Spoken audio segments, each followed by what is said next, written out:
Dust spiraled in lazy curls across the open plains as the widow stood at the gate of the Miller ranch, clutching the frayed straps of her worn satchel. The mid-afternoon sun beat mercilessly on her round shoulders, already aching from 3 days of walking, her shoes too small, borrowed, and cracked at the sides dug painfully into her heels. But she stood straight. She had learned long ago that a bowed back invited harsher words.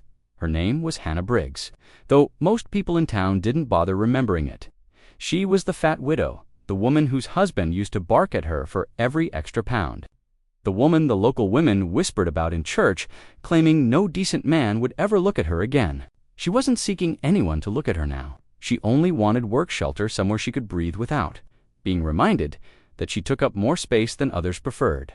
The wooden gate before her creaked loudly as she pushed it open. Beyond it, the ranch stretched wide as the horizon. Horses grazed lazily. A few ranch hands hauled feed, and far in the distance, smoke curled from the chimney of the main house. Her heart pounded not from walking, but from fear. She had been turned away from every ranch on the route, always with the same dismissive glance at her body before the owner muttered, "We don't need help." But this ranch was her last hope. She had heard the owner Caleb Miller was different, quiet, fair. A man who didn't talk unless he had something worth saying. She approached the barn, where the tall cowboy stood, adjusting a saddle. His hat shielded his eyes, but she could see the hard line of his jaw, the dust on his shirt, the quiet power in his broad frame. He didn't look up when she stopped a few feet away. Her voice cracked. She swallowed. "Sir, I'm here for work." He finally lifted his gaze. His eyes were sharp but unreadable, the kind that saw more than they revealed. He looked at her face, first not her body, and that alone startled her. Most men's eyes fell lower immediately, judging, calculating. "What kind of work?" he asked, wiping his hands on a cloth. "Any kind," she whispered. "Cooking, cleaning, tending animals. Whatever you need." He studied her carefully, not crudely, just evaluating. Weighing truth, she braced herself for the usual verdict, but when he said nothing, she panicked. Words began tumbling out of her like stones thrown into a deep well. "No one hires a fat widow," she said softly, though the pain behind the words vibrated like a struck string. "No one marries one either, but I'm not looking for that. I can work. I just need a place to stay and food to eat. I don't take much." She regretted the last line immediately. She did take space, her body, her grief, her past. Too much, according to everyone she'd ever met. Caleb's hands stilled. His expression shifted, something thoughtful passing across his features. Flicker of emotion she couldn't read. He closed the distance between them with slow, steady steps, stopping just near enough that she had to look up to meet his gaze. When he finally spoke, his voice was quiet, but firm. "I'm not looking for a wife." Her stomach dropped. She lowered her gaze, already preparing to turn away. "But," he continued, his tone gentler now, "I am looking for someone honest, someone who doesn't lie about what she can do, someone who shows up at my gate after walking miles and still stands straight." She blinked, stunned. Then he said the words that broke the long, heavy silence she'd carried for years. "Your size doesn't matter here. Your work does. If you can do the job, you stay." And for the first time in a long time, Hannah felt something like hope stirring inside her chest. Hannah's first morning on the ranch began before sunrise, long before the cowhands awoke, and long before Caleb stepped out of his quiet room at the end of the hallway. She didn't sleep much. The mattress felt too soft, the room too big, the silence too kind. After years of waking to a husband who grumbled about her breathing too loudly or taking too much of the blanket, the peace of the small guest room felt almost frightening. Still, she forced herself up. She wasn't here to be comfortable. She was here to work. By the time the lanterns in the barn flickered to life, she had already scrubbed the kitchen counters, started a pot of coffee, and checked the pantry. Every movement she made was with nervous purpose. She needed to prove she was useful before anyone decided she wasn't worth keeping. The first cowhand, a wiry man named Tom, walked into the kitchen, rubbing sleep from his eyes. When he spotted her at the stove, his eyebrows shot up in surprise, then narrowed in appraisal. "So you're the new help," he muttered, grabbing a mug. His gaze slid down her body knot in admiration, but in that familiar, dismissive way. "Didn't think the boss hired well anyone." She stiffened. She'd been on the ranch less than a day, and already the whispering had begun. "I cook breakfast," she replied quietly, then cleaned the barn. Tom huffed a small laugh. "Barn work's heavy, real heavy. Maybe stick to the kitchen." Before she could respond, Caleb walked in. He didn't say a word, but his sharp glance at Tom sent the man straight out the door. Then he turned to Hannah. "Don't mind him," Caleb said, pouring himself coffee. "Tom speaks before thinking." "Often? I don't mind," she murmured, though she did deeply. She had heard worse, but words like his always left a bruise somewhere inside. Caleb didn't push the conversation. He simply watched her stir the eggs, his quiet gaze not judging, not analyzing, just observing. Impossible to read. When breakfast was done, she slipped outside to the barn before anyone could tell her not to. The wood was cold beneath her. Palms as she pushed the doors open, revealing the horses shifting restlessly in their stalls. The smell of hay, dust, and early morning air wrapped around her like something familiar and safe. She began sweeping, lifting bales, refilling water, movements steady, careful, determined. But the whispers continued. "She's too slow. She'll break her back trying to keep up. Boss only hired her because he pities widows." Hannah tried to ignore every word. She had survived worse. She wouldn't break now, but when she approached a sick calf lying in the corner of the barn, everything else faded. The little creature was weak, its breath short and shallow. Without thinking, she knelt beside it, rested a gentle hand on its side, and whispered softly, just like she used to with her late father's animals. "You're okay, little one. We'll get you warm." She lifted the calf's head carefully, placing it on her lap, humming a quiet tune she hadn't sung in years. Her voice calmed the calf and, without knowing, caught Caleb's attention from the barn doorway. He watched her silently for a long moment, arms crossed over his chest, his eyes softened, a rare expression for a man who usually hid behind quiet. After a moment, he stepped inside, boots crunching on the straw. "You used to work with animals," he said, not as a question, but as something he already knew from watching her. "My father taught me," she replied, stroking the calf. "He said you don't need strength to care for something fragile, just patience." Caleb crouched beside her, elbows resting on his knees. Town folks say strength only shows in muscles. Then he looked at her, really looked and said, quietly, "But real strength is this. Knowing how to mend something that's breaking." The words hit her harder than she expected. She had spent years being called weak, soft, useless. Hearing the opposite, especially from a man like him, made her throat tighten painfully. She nodded, unable to speak.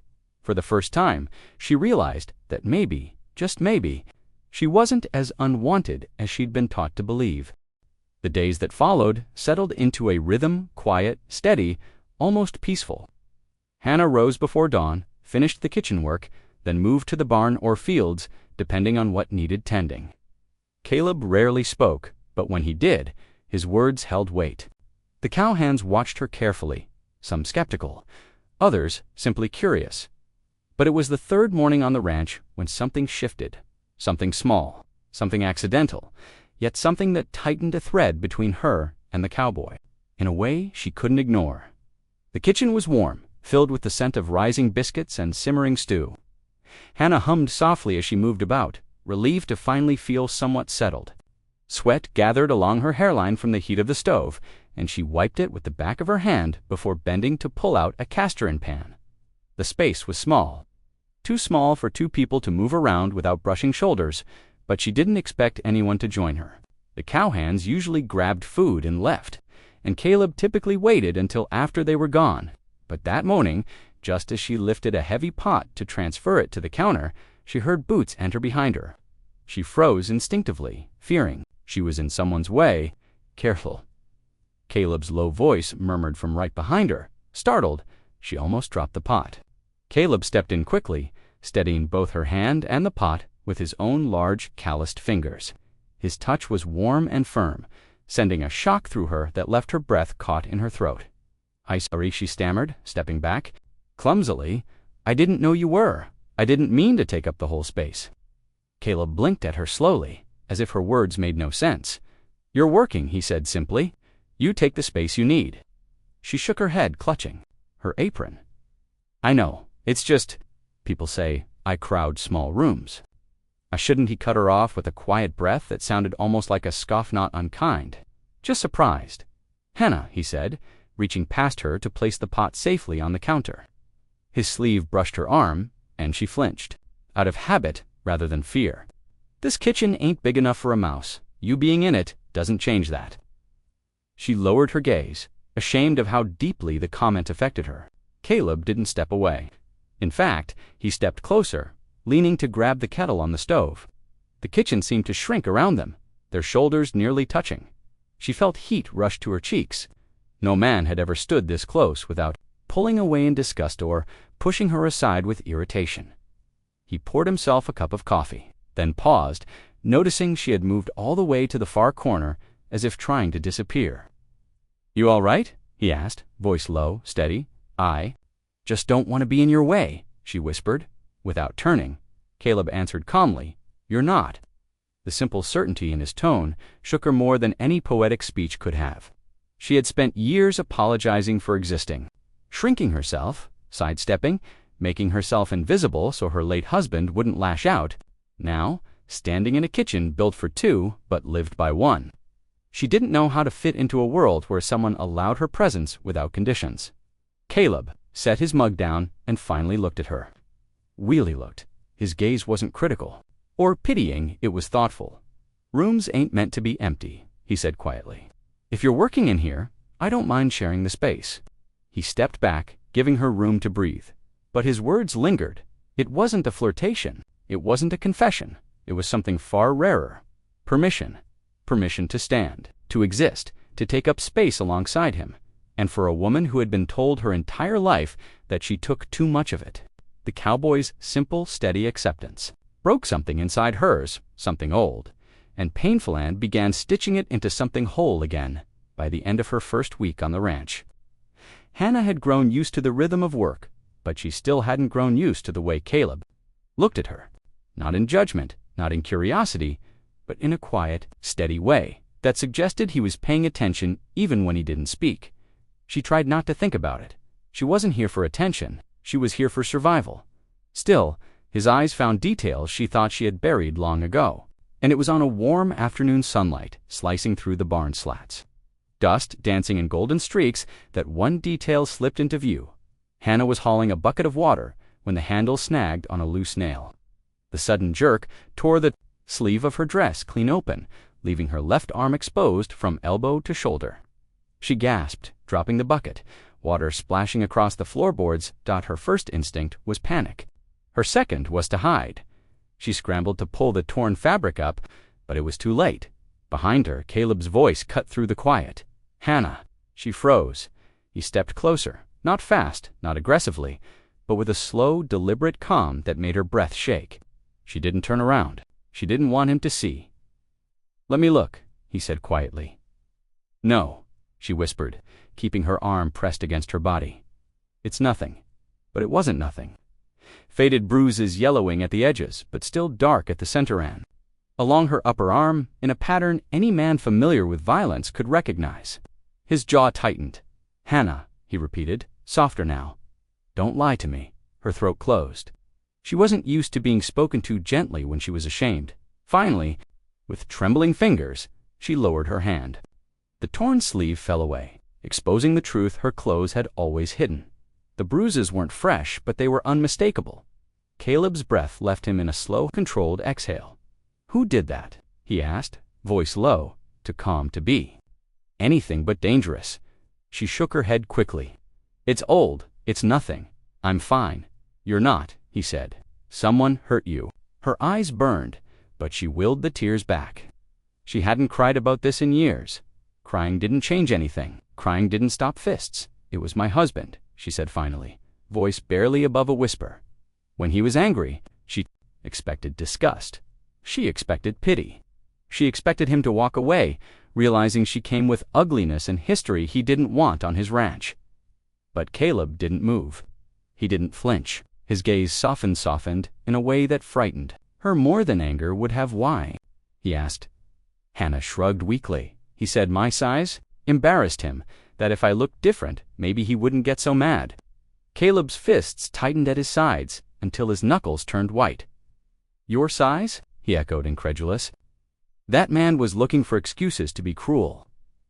"No," she whispered automatically. "Old habits. Sometimes I provoked him without meaning to. I was too slow, too loud, too much." At that, Caleb stepped close enough for her to smell the faint scent of leather and cedar on his shirt. "Hannah," he said firmly, "hear me clear. She forced herself to meet his eyes. You didn't provoke anything. A man who hits a woman doesn't need reasons. He needs help or a jail cell." She blinked, stunned by the sharp conviction in his voice. His jaw flexed again as he looked at the fading marks. "Your size didn't break you," he said after a long pause. "Whatever that man told you your size kept you standing when someone else tried to cut you down." Her breath trembled. "Strength doesn't look like thin bones and hollow cheeks," he added. "It looks like this. You? Still working? Still trying? Still here?" Hannah swallowed hard, unable to speak. No one had ever said something like that to her. Caleb gently lifted the torn sleeve off the ground. "I'll get this stitched," he murmured. "You don't hide from me, Hannah. Not bruises, not scars, not anything." And as he walked away, she pressed a hand to her chest because something inside her, some wound she thought would stay open forever, felt like it was finally beginning to heal. By the end of her first week on the ranch, Hannah had grown used to the rhythm of work, but she still hadn't grown used to the way Caleb looked at her. Not in judgment, not in curiosity, but in a quiet, steady way that suggested he was paying attention even when he didn't speak. She tried not to think about it. She wasn't here for attention. She was here for survival. Still, his eyes found details she thought she had buried long ago. And it was on a warm afternoon sunlight slicing through the barn slats, dust dancing in golden streaks, that one detail slipped into view. Hannah was hauling a bucket of water when the handle snagged on a loose nail. The sudden jerk tore the sleeve of her dress clean open, leaving her left arm exposed from elbow to shoulder. She gasped, dropping the bucket, water splashing across the floorboards. Her first instinct was panic. Her second was to hide. She scrambled to pull the torn fabric up, but it was too late. Behind her, Caleb's voice cut through the quiet Hannah. She froze. He stepped closer, not fast, not aggressively, but with a slow, deliberate calm that made her breath shake. She didn't turn around. She didn't want him to see. "Let me look," he said quietly. "No," she whispered, keeping her arm pressed against her body. "It's nothing," but it wasn't nothing. Faded bruises yellowing at the edges, but still dark at the center end. Along her upper arm, in a pattern any man familiar with violence could recognize, his jaw tightened. "Hannah," he repeated, "softer now. Don't lie to me." Her throat closed. She wasn't used to being spoken to gently when she was ashamed. Finally, with trembling fingers, she lowered her hand. The torn sleeve fell away, exposing the truth her clothes had always hidden. The bruises weren't fresh, but they were unmistakable. Caleb's breath left him in a slow, controlled exhale. "Who did that?" he asked, voice low, too calm to be anything but dangerous. She shook her head quickly. "It's old. It's nothing. I'm fine." "You're not," he said. "Someone hurt you." Her eyes burned, but she willed the tears back. She hadn't cried about this in years. Crying didn't change anything. Crying didn't stop fists. "It was my husband," she said finally, voice barely above a whisper. When he was angry, she expected disgust. She expected pity. She expected him to walk away, realizing she came with ugliness and history he didn't want on his ranch. But Caleb didn't move. He didn't flinch. His gaze softened in a way that frightened her more than anger would have. "Why?" he asked. Hannah shrugged weakly. He said my size embarrassed him, that if I looked different, maybe he wouldn't get so mad. Caleb's fists tightened at his sides until his knuckles turned white. "Your size," he echoed, incredulous. That man was looking for excuses to be cruel. "No," she whispered automatically. "Old habits. Sometimes I provoked him without meaning to. I was too slow, too loud, too much." At that, Caleb stepped close enough for her to smell the faint scent of leather and cedar on his shirt. "Hannah," he said firmly, "hear me clear." She forced herself to meet his eyes. "You didn't provoke anything. A man who hits a woman doesn't need reasons. He needs help or a jail cell." She blinked, stunned by the sharp conviction in his voice. His jaw flexed again as he looked at the fading marks. Your size didn't break you, he said after a long pause. Whatever that man told you your size kept you standing when someone else tried to cut you down. Her breath trembled. Strength doesn't look like thin bones and hollow cheeks, he added. Looks like this. You still working. Still trying. Still here. Hannah swallowed hard, unable to speak. No one had ever said something like that to her. Caleb gently lifted the torn sleeve off the ground. I'll get this stitched, he murmured. You don't hide from me, Hannah. Not bruises, not scars, not anything. And as he walked away, she pressed a hand to her chest because something inside her, some wound she thought would stay open forever, felt like it was finally beginning to heal. The sewing room in the ranch house was small, dusty, and filled with scraps of fabric the previous housekeeper had left behind. Hannah had avoided it since the day she arrived. Clothes were her quiet enemy, too tight, too revealing of flaws, too honest about the body she carried. But after her sleeve tore earlier in the week, she finally forced herself to enter. Hoping to mend a few things, she found a simple blue dress folded at the bottom of a chest. It wasn't new, but it was clean and sturdier than anything she owned. She told herself she only wanted to adjust it for work, but the truth was quieter, more vulnerable. She wanted to look presentable, not pretty, just less like someone people sneered at the moment she pulled the dress over her head. She knew she'd made a mistake. The fabric clung to her stomach, pulled tight across her chest, and refused to fall past her hips. She tugged at it desperately, trying to make it fit, but each movement only emphasized the way it constricted her. The seams strained, her breathing quickened. She stared at herself in the cracked mirror, shame creeping up her throat like rising. Water? What was I thinking? I've never fit anything. I break fabric just by touching it. Her hands shook as she tried again, pulling, adjusting, willing the dress to loosen. But then the back seam gave a soft, traitorous pop. That was all it took. Tears welled up without permission. She pressed a hand to her mouth to stop the sob, but it slipped out anyway, quiet, broken. All the confidence she'd gained in the past days, the small victories, the moments of kindness crumbled under the weight of an old, familiar humiliation. A soft knock came at the door. Hannah. Caleb's voice drifted in. She panicked. Don't come in. But the door was already cracked just enough for him to see her standing there in the too small dress. Cheeks flushed, eyes wet, he froze in the doorway. Please don't look at me. I know how I look. I know it's ridiculous. Caleb didn't speak immediately. He stepped inside slowly, closing the door behind him. You're crying, he said softly. She shook her head, tears blurring. Her sight, the dress, didn't fit. Nothing ever fits. I look wrong. I always look wrong.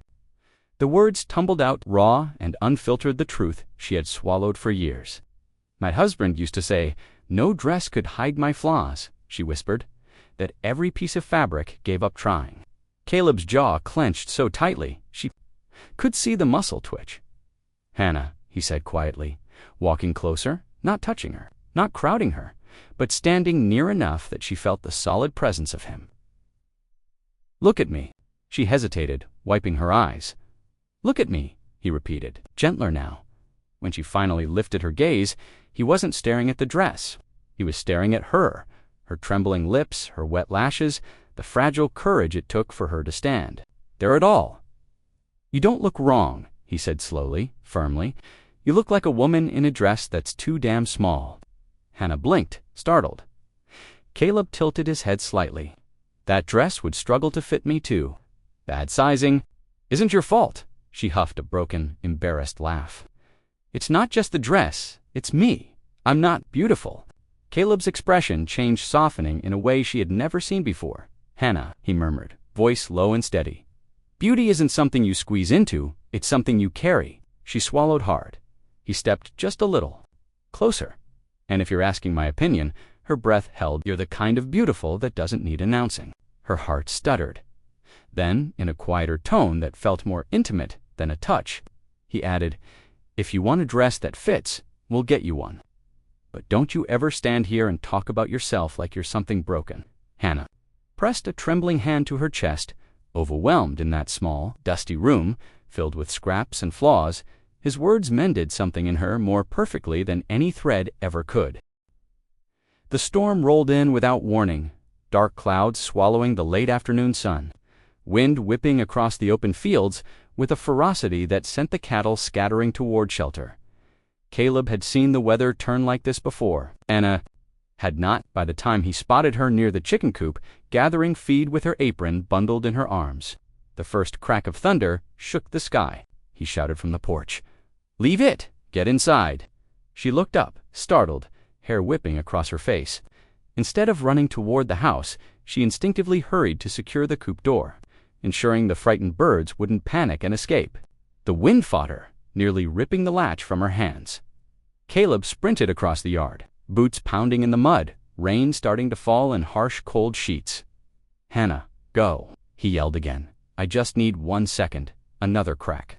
A thunder split the air, closer this time, and she flinched hard, finally letting go of the latch. Caleb reached her just as the wind surged, pushing both of them sideways. He grabbed her wrist not roughly, not impatiently, but with solid, grounding strength. "We're heading to the storm shelter," he said over the roar. Now she nodded, breath shaky, and followed him to the cellar doors beside the barn. He yanked them open and ushered her inside. The moment they descended the steps, the wind slammed the doors shut above them with a force that echoed through the underground room. Darkness swallowed them until Caleb struck a match and lit the lantern hanging on the wall.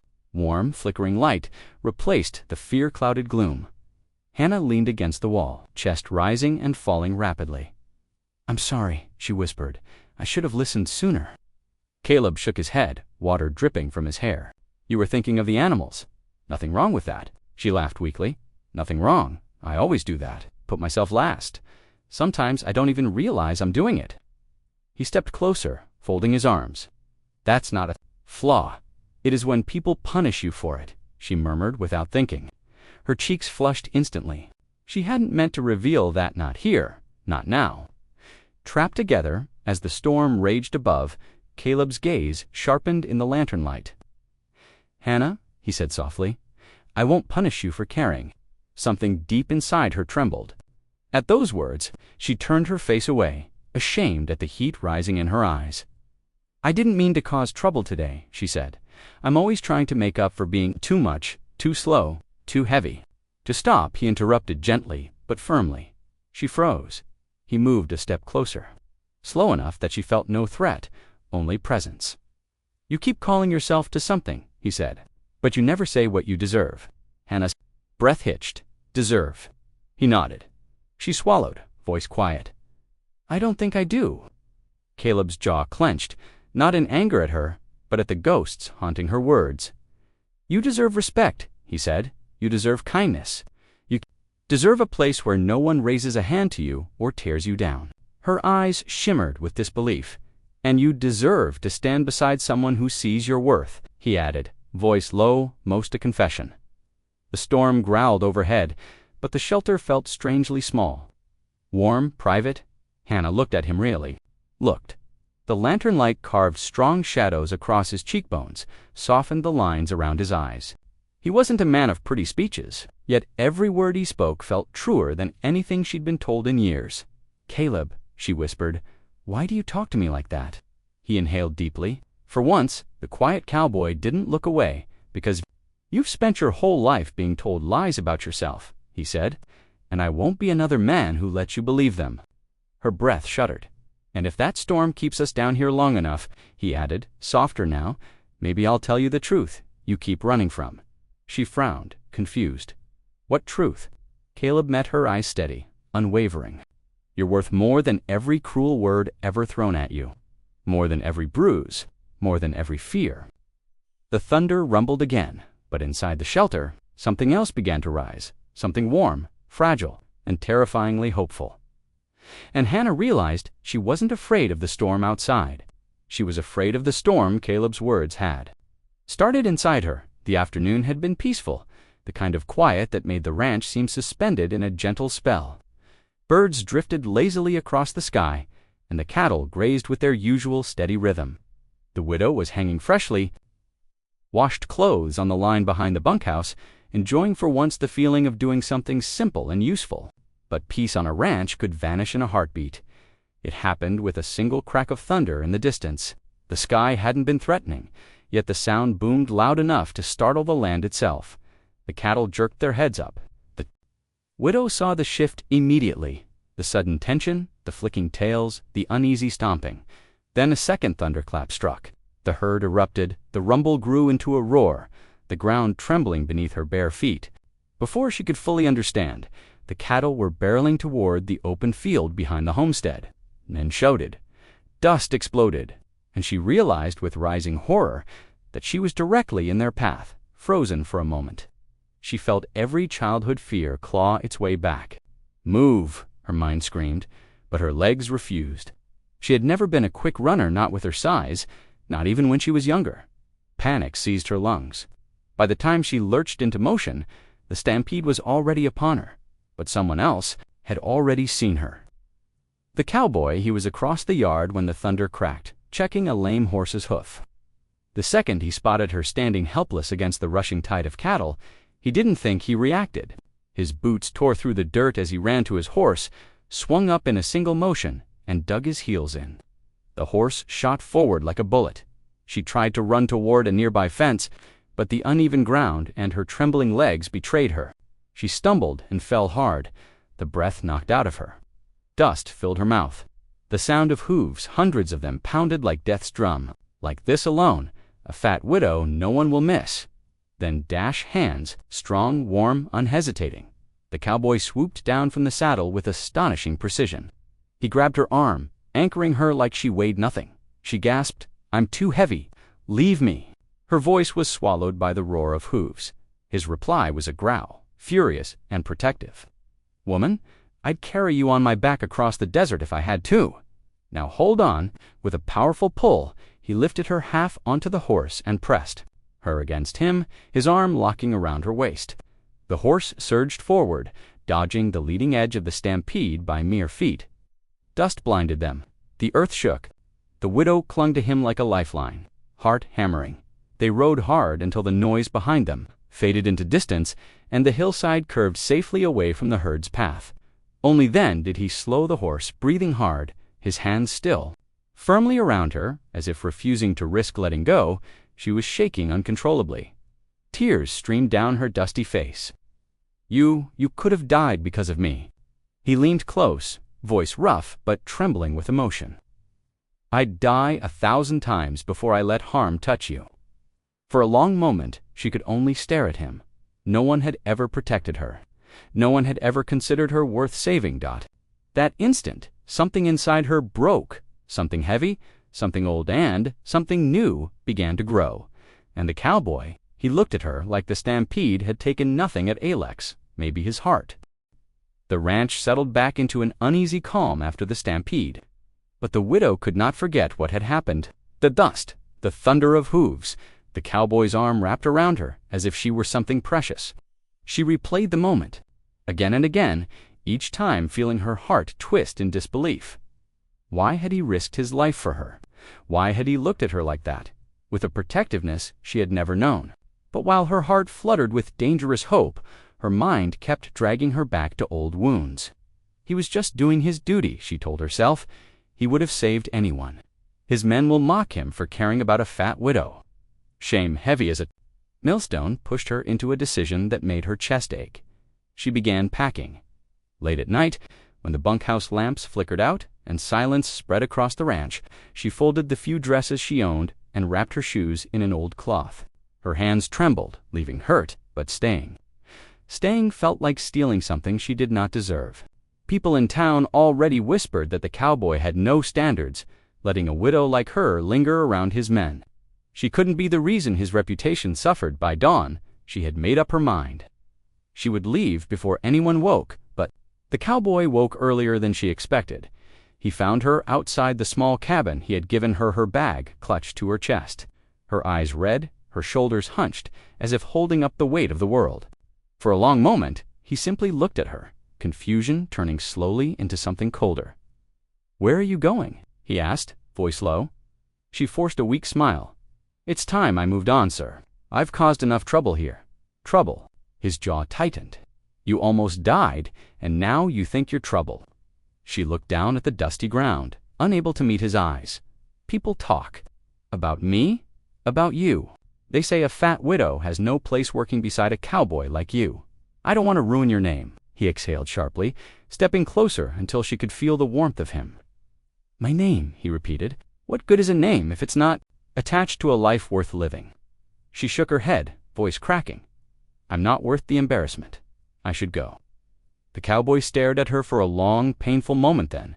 With sudden determination, he reached out and took the bag. From her hands, dropping it onto the dirt, You're not going anywhere, he said firmly. She gasped, startled. You can't keep me here. I'm not keeping you, he said, taking her hands in his. I'm asking you to stay. There's a difference. Her breath hitched. Why? Why would you want me here? He swallowed, eyes intense. Because this ranch hasn't felt like a home in years. Not until you walked onto it, because you work harder than any man I've hired. Because you care about everything you touch. Because when you laugh, I remember I'm alive. He paused, voice deepening. And because somewhere between the chores and the storms, I fell in love with you. She stared at him, stunned into silence. Love for her. It felt like a dream. She was terrified to reach for. Sensing her disbelief, he continued softly, Reputation doesn't warm a home, you do. Then, in the rising light of dawn, simple, unplanned, and completely sincere, her hands flew to her mouth, tears spilling freely. No mockery. Number pity, just love. Offered openly, it was the proposal no one expected, not even her. And in that moment, her heart once bruised. Once silent finally dared to answer. The evening had descended quietly over the Miller Ranch, the last rays of the sun spilling gold across the wooden fences and grazing cattle. Inside the main house, a fire crackled in the hearth, casting dancing shadows across the walls. Hannah sat near it, hands folded tightly in her lap, heart still racing from the events of the day of the proposal, the cowboy's words, the way the world had shifted in mere hours. She had never felt more vulnerable, yet more alive. Vulnerable because she had spent so long hiding, pretending her size, her grief, her past made her unworthy.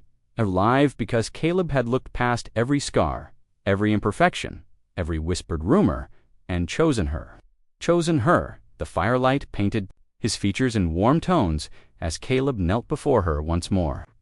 He had taken off his hat, revealing the tousled hair that fell carelessly over his forehead. His eyes, usually so guarded, so unreadable, were soft now, luminous in the glow of the flames. Hannah, he began, voice low, steady, intimate. I know you're scared. I know you've spent years being told you don't deserve space, attention, love. His hand reached for hers, thumb brushing over knuckles, calloused from ranch work. But I need you to hear this from me right now. She swallowed, heart hammering. I know, I'm scared. I never thought anyone would see me, really see me. His gaze deepened. I do, and I want to spend every day proving that. You don't need to hide, that you don't need to apologize for existing. Not for your body, not for your past, not for the grief you carry. Tears pricked at her eyes. She had lived with shame for so long that the very idea of someone openly valuing her felt unreal. I don't even know where to begin, she whispered. Start here, he said, sliding his hands around hers, holding them firmly yet gently. With me, he drew a deep breath. Hannah Briggs, will you stay with Minot as a worker? Not as a charity, but as my equal. As the woman I love. As my wife. Her chest tightened. Her mind screamed caution. But her heart. Oh, her heart had been waiting decades for someone to speak these words. She searched his eyes for any hint of jest, of cruelty, of second thought. There was none. Only steady, unwavering truth. Aye, yes, she breathed, voice trembling. Yes, I will. A small, relieved smile tugged at the corners of Caleb's mouth. He leaned closer, brushing a stray lock of hair from her face, eyes never leaving hers. You hear that? He whispered. No one can take that away from you, ever. The fire crackled between them, filling the room with warmth, the dancing shadows giving them the illusion of privacy, a world made only for the two of them. For the first time, Hannah felt she could truly breathe. She could exist without apology. She could exist without fear. He lifted her hands to his chest, letting her feel the steady thump of his heartbeat. I've spent my life guarding myself. I've spent my time measuring worth by strength, by labor, by stubborn pride, he admitted. And then you came along, and everything I thought I needed. It all changed. You changed it. You made me see that strength isn't measured in muscle or in cruelty, it's measured in heart. And you, Hannah, have the strongest heart I've ever known. Tears flowed freely now, unashamed, cleansing.